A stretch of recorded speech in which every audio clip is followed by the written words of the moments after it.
Word was spreading. People were talking. The news of Jesus spread far and wide. As he had said, he and his disciples were now headed up to the city of Jerusalem. Just before they arrived, Jesus told his disciples to go into the next village and bring a colt that had never been ridden. Never been ridden? What would the owners say? Just as Jesus had said, the owners asked the disciples why they were taking their colt. Because the Lord needs it, they answered. The disciples threw their cloaks on the colt's back, and before they set Jesus upon it.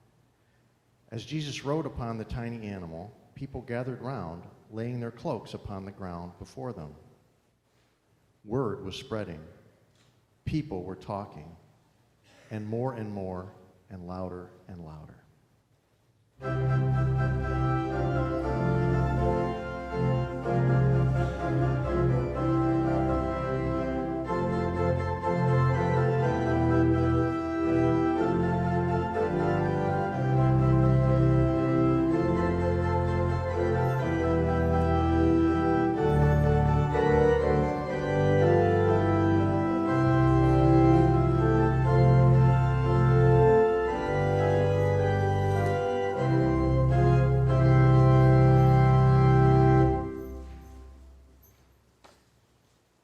Was spreading. People were talking. They were shouting and singing, "Blessed is the King who comes in the name of God. Peace in heaven and glory in the highest heaven." Glory in the highest heaven? Blessed is the King on a roadway paved with cloaks? What kind of king is this? Word was spreading, and some of the people in charge were not happy.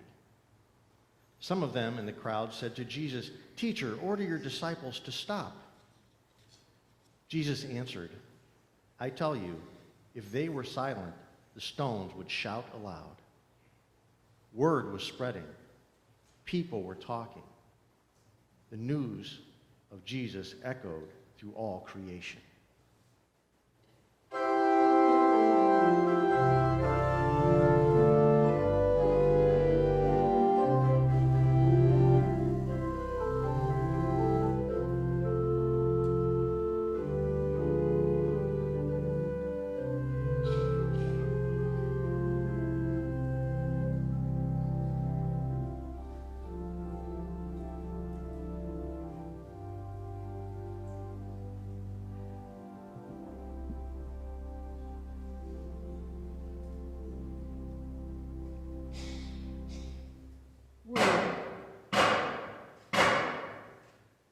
Word was spreading.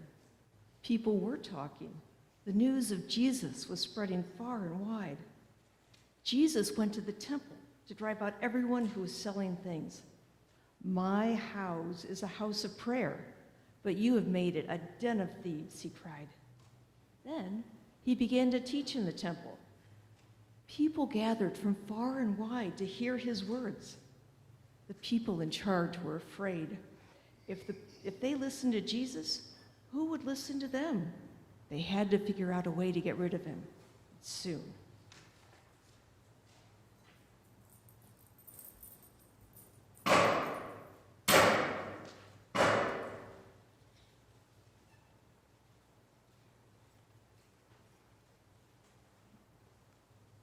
Word was spreading. People were talking. The news grew and grew. The time of the Passover feast drew near, and Jesus wanted so badly to share it with his closest friends. They would celebrate with special food, songs, prayers, and stories to remember the time that God helped the children of Israel escape from Egypt. Jesus sent Peter and John to find the guest room where he could eat with his disciples. So they went and found everything and prepared for the special meal.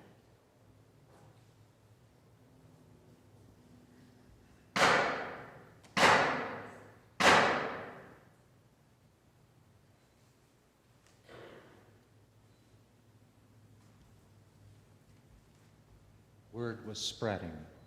People were talking. Jesus drew his friends close to him. Together they gathered around a table. Yes, word was spreading. Good news was growing. But how could Jesus get his friends through the next few days, through the time until he saw them again? Full of love, he took a loaf of bread, broke it, saying, "This is my body, which is given for you. Do this in remembrance of me." Full of love, he took a cup of wine as he said, "This cup is poured out for you, showing you a new way and God's promise in me." Full of awe and wonder, the friends ate the bread and shared the cup.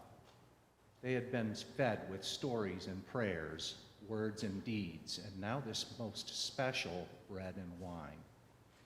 Word was spreading. Then Jesus said a most frightening thing. "One of you gathered here with is not my friend. One of you will turn me over to those who want to hurt me."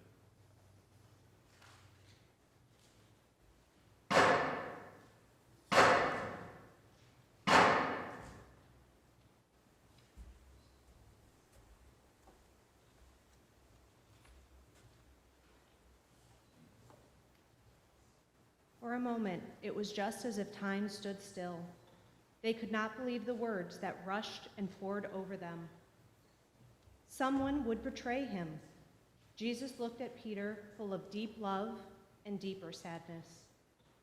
These are uncertain times. Our friendship will be tested. For a while, we will be scattered. You, Peter, will turn away from me.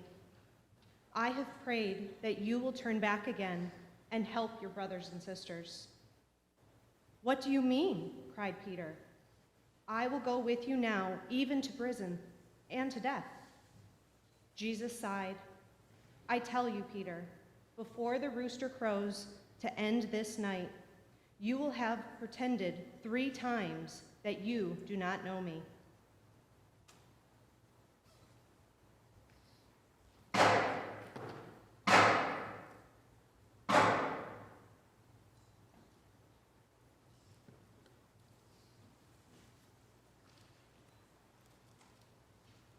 Word was spreading. People were whispering. Jesus and his friends went to the Mount of Olives. Jesus looked at them lovingly and saying, "Pray that you do not come into the time of trial." And moving away from them, about a stone's throw, he knelt down and prayed, "Oh, Father, if it were up to me, I wish I wouldn't have to be this way." Full of despair, he prayed, and then it was as if he could feel the arms of God around him, giving him hope and strength to go on. When he stood up, he saw that his friends were asleep.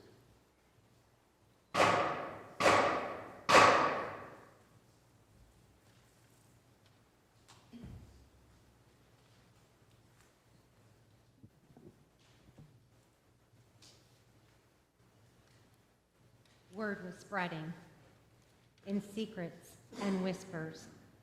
Suddenly a crowd came, led by Judas, one of Jesus' friends. He kissed Jesus as a sign to tell the crowd that this was the one they wanted. "Judas," said Jesus, "you would turn away from me with a kiss?" The crowd had come to arrest Jesus. The disciples wanted to fight back, but Jesus said no. Then Jesus said to the crowd, "You saw me every day. Why didn't you arrest me in the temple? Why do you come in the dark of night and treat me like a bandit?" The soldiers didn't say anything. Judas didn't say anything. They just took Jesus away, and all of the disciples ran away, even Peter.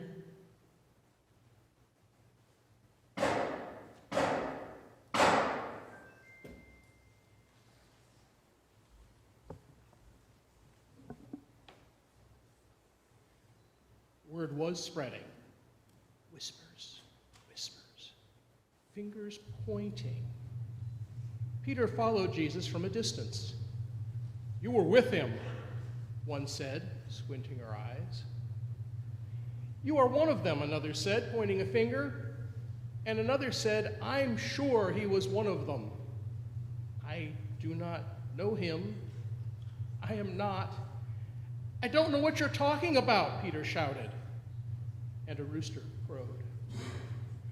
Peter, full of shame, went out and cried.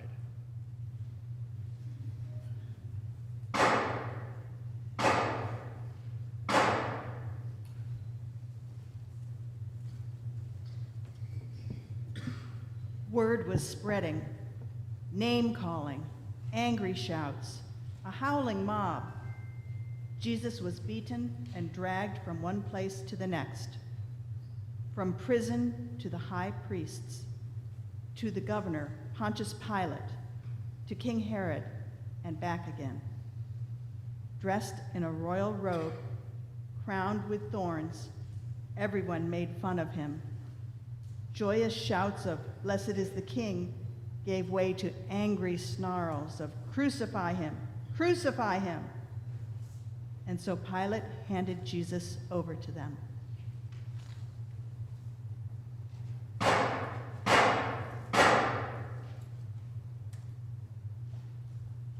Word of Jesus was spreading. People were gathering, following Jesus as he dragged a huge wooden cross through the streets. People laughing, leaders mocking, women weeping, friends crying. Jesus said, "Father, forgive them." Then he was crucified between two criminals. On his one side he heard, "Why don't you save yourself and us?" On the other he heard, "Jesus, remember me."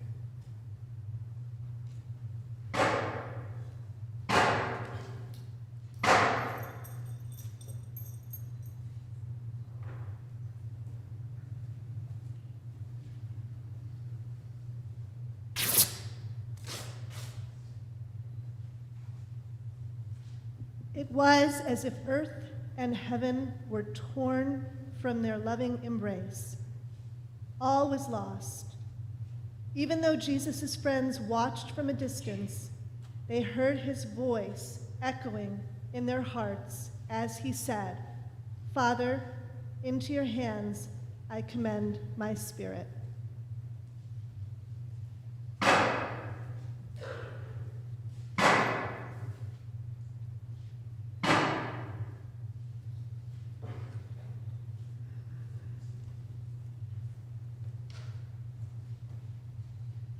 There was no word. A good man named Joseph asked for the body of Jesus. Full of love and care, he wrapped it in linen cloth. Ever so gently, he laid Jesus in a tomb, hollowed out from solid stone. The women followers came too, helping to prepare the body. But time was running out. When the sun went down, there could be no more work that day. The job of blessing Jesus' body would have to wait.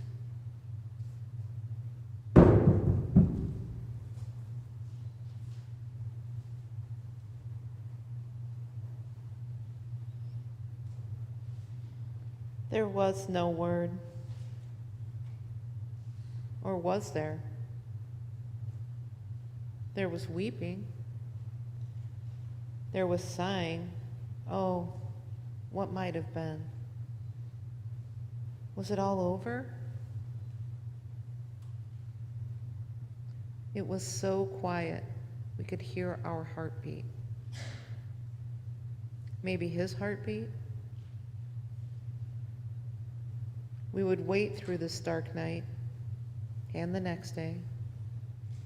And at sunrise on the third day, we would be ready to make the journey with him and to him.